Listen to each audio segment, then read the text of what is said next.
It's 2022 and the 100 cricket tournament is back, and also back this year, our last year's champions, the Southern Brave. We will be giving them a quick squad preview ahead of this year's tournament in just a few short days.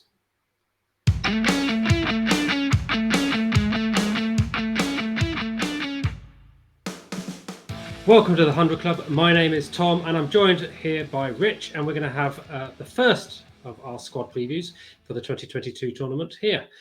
Starting with the men, because the women's teams, we've got a bit longer. They've got the Commonwealth Games between now and the start of the tournament.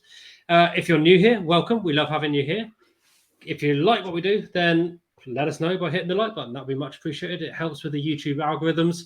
And if you want to catch the rest of our previews as we go through them, then hit the subscribe button down below. It would be much appreciated. Just, this is a hobby, but it's all good. Rich,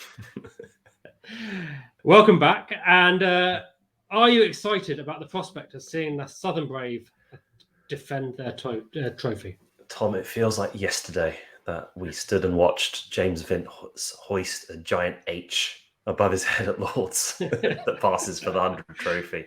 Not the best trophy. Maybe they'll improve that this time round. I think I was unreasonably excited by that trophy giving ceremony, but it's fun. It was all good. I was still dancing to Jax Jones and all that. But you're right. They were the champions last year. They had a horrible start to the tournament. They came good down the back end and ultimately won it. And I think I wouldn't bet against them doing it again.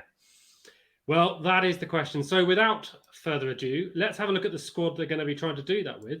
And I think one of the highlights for me here is it's not a hugely different squad. So what you got on screen there, for those of you watching on YouTube, for those of you listening on the podcast, don't worry, we'll read the names out, is Rich's picks for the squad. Start off then with the top name, Quinton de Kock. Well, Quinton de Kock obviously features South Africa are touring England at the moment, but he's retired from red ball cricket, so he'd be available for most of the tournament. I think maybe he misses the early part due to some white ball commitments, but through the back end he'll be available, and he'll form a very effective opening partnership, right hand, left hand, with the hugely experienced James Vince. Of course, James Vince leads the Southern Brave like a latter-day Napoleon, assuming Napoleon sort of shuffled around the battlefield with his hands in his pockets, looking vaguely bored in the way that the Vince does. But he's a very effective leader, and obviously he seems to have the respect of those around him. Yeah, well, he clearly is, because his teams tend to win and he tends to do very well. But you wouldn't know it from watching from the crowd, because, as you say, he just stands there. Back to Quinton de Kock slightly. I mean, they've drafted an overseas player replacement in James Fuller, who is not overseas. He qualifies as domestic, but as a replacement either for Quinton de Kock during those first game or two when he's, I think, touring Ireland still, or potentially for the second half when Finn Allen might disappear. But do you think James Fuller will get on the pitch? Yeah, potentially so. It depends whether they go with Fuller or Finn Allen as the replacement opener when Quinton de Kock's out. Otherwise, I would expect the top of that batting order to be fairly settled. Yeah, and clearly a hugely experienced number 3 for you there in Marcus Stoinis. So de Kock, Vince, Stoinis is looking pretty powerful straight off. Do you think Stoinis is going to have an impact on the tournament? Oh, I'd have thought so. One of the best all-rounders in the world. Big hitting Australian. He's improved quite a bit when he first came on the scene. I didn't rate him that highly, but he's really made a name for himself in the last couple of years, both in the international format, but also in the major franchise leagues, the IPL, Big Bash, etc. So I could see him have a big impact. He obviously didn't appear last year, as a lot of the Australians didn't due to COVID, but he's going to be involved this time. And both with bat and ball, I think he could be a big addition to this team. Yeah, and then they turned to the domestics on your lineup with some perhaps not the best known names, but entirely consistent performers in Davis and Whiteley. With Tim David coming up behind that, I think Tim David is a good prospect for, again, a solid campaign, right? Yeah, I mean, he came and played for the Brave last year, but only featured in the last couple of games. This time he's involved with them for the whole tournament. I like that engine room of the batting lineup: Davis, Whiteley, and Tim David. Whiteley, in particular, has a lot of power. He was very effective in the final last year in getting them up to that defendable score. And I think they'll be very well coached again by Mahela Jayawardene, obviously the iconic Sri Lankan batsman who's transformed himself into probably one of the better T20 coaches in the world. And his record speaks for itself in terms of the leagues he's won. Yeah, for me, I do rate those three players in the middle there, Davis, Whiteley, and David, but I don't think they're in the best form. So David didn't do a load for Lancs. We'll see how they get on, but it could be a problem area if they do start to continue on that slightly weaker form, especially because then they're followed up by some players who I don't think are entirely consistent with the bat in the all-rounder category. In George Garton, Chris Jordan, Craig Overton, we know they can have their day, absolutely, but if they're starting to have problems with that batting going up, it could be an issue. So perhaps more on the bowling side, you'd think that's pretty strong though, right? Yeah, I mean, the way that the Brave ended up winning their games last year, or at least sort of winning the tournament, was they settled on a strategy that involved being competitive with the bat, but then really strangling teams with the ball. So it wasn't about sort of blasting the opposition out of the game. It was really about sort of not letting yourself down with the bat, and then really letting your bowling speak for itself. And they had standout performers in Tymal Mills, the left-arm quick, who on the back of that got himself back into the England squad after an absence of quite a few years, went to the World Cup last year. Jake Lintott, who came as a wild card pick, hadn't been a professional cricketer 6 months previous to that, and then ended up being sort of one of the stars of the 100. And as you said, sort of Chris Jordan and George Garton, who haven't necessarily had the best time since, but actually were very effective in the 100 last year. So, I mean, that's 80% of the bowling lineup from last year that they bring back. And they add to that Craig Overton, who's obviously had a good summer with the Test side.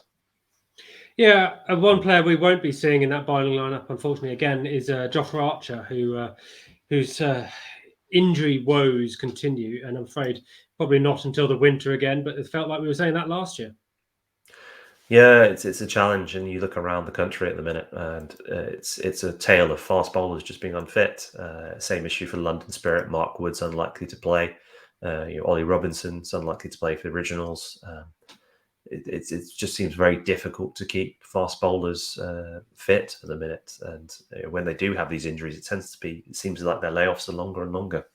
Yeah, well, tell that to the grand old man of the team, who is Michael Hogan, the wildcard picker, the sweet age of 40, who announced his retirement at the start of this season, only to be picked up for the Sun Brave for one last hurrah, right? Well, what you look for is consistent strategy from a team. And so last year, the Brave decided to draft in Archie Lenham, the 16-year-old at the last minute. This time, they decided to go a bit the other way and bring in 41-year-old Michael Hogan. Hope for us all, Tom, that next year the call's coming in and we'll both be signed up to enter franchise here. Yeah, well, I've never been that kind of bowler, Rich. So I'll probably decline. But he had a good blast, 20 wickets, and they've also got something on the youth side though in Rayan Ahmed, who is an exciting young spin option. What have you seen of him? I've not seen an awful lot of him live, but obviously been following his stats as he goes through in the Blast this year and in his time with the England Lions. Yeah, it's very exciting. I think there's always this danger, isn't it, when a young spinner comes on the scene that we are very excited about it. We sometimes forget that spin bowling is an art that you need to develop over years and years. But it is true to say that in short format cricket, leg spin in particular is very highly prized, mostly because of its abilities to take key wickets. So, I can see Jayawardene perhaps throwing him in a situation where he feels like he needs an additional spinner. So, yeah, we should be able to get to see him this summer, hopefully. Yeah, and for me, I think he bowls a lot of googlies as well, a lot of variation. So for a young spinner, that's a great talent to have. And if he gets it right, well, the sky's the limit for him, from all the reports that we're hearing, right? Yeah, at what point do you bowl so many googlies that you're essentially an off spinner? It's the manner in which you do it, Rich. But yeah, we'll see it. So they look like a strong outfit. Oh my God. Yeah. They look like a strong outfit. Do you expect them to be up there and challenging at the end of the season? Well, it'd be sort of odd to say, no, given that it's essentially the same side that won it last year with Marcus Stoinis added to it. A little bit disappointed that they didn't bring Paul Sterling back into the fold, because I thought he was fantastic for them last year, particularly in the final. Man of the match. Yeah, exactly. But it's a strong team, well coached. You know how they're going to play. But that said, I mean, they did start off quite poorly last year, so they do have bad runs in them. But I think they have the potential definitely to win it again. Well, you're quite right with that about the start last year, and they in fact lost to pretty much the worst team in the tournament last year, the Welsh Fire, and they open up against the Welsh Fire in the return grudge match on the 3rd of August. That's the first game of the entire tournament. Looking forward to that immensely. So it's very kind of you to say. Behind them. Well, it's very kind of you to say, Tom, but I think we can be very clear that the London Spirit were by far the worst team in the 100 last year.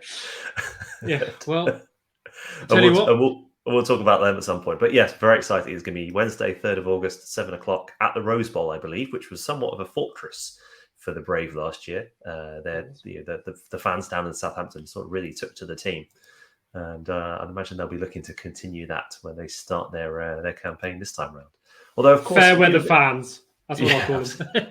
It'll be a slightly different dynamic to the start of the tournament, of course, because the Women's Commonwealth Games is going on. Which means the women's 100 will start later. I think 2 weeks later. They'll only play 6 games, whereas the men will play 8. So the first 2 rounds will be the men's competition only. Do you think that will affect how the tournament's perceived by the general cricketing public, Tom? I think you can forgive it in these particular circumstances where the Commonwealth Games are going to provide some fantastic women's cricket on these shores. And frankly, I'd like that to be prioritised. I think that's a big audience. I'd like to see that, some good quality stuff. Yes, the 100 should absolutely continue with the model it had last year, though, where the double headers were really effective. And I think it will pick up its momentum again pretty quickly come the third round of matches where it does go back to those double headers. And I'm looking forward to it on that basis. Rich, it's been an absolute pleasure. As you say, plenty to look forward to, and we'll see whether those London Spirit boys can pick up in one of our future squad previews. If you want to know more about when they're coming out, hit the subscribe button down below, as I say. It's been a pleasure. And if you have any questions about the tournament, who's playing, how to get involved in terms of going to the matches, happy to help. Put your questions in the comments below and we'll do our best. Lovely stuff. Rich, thank you very much. Cheers.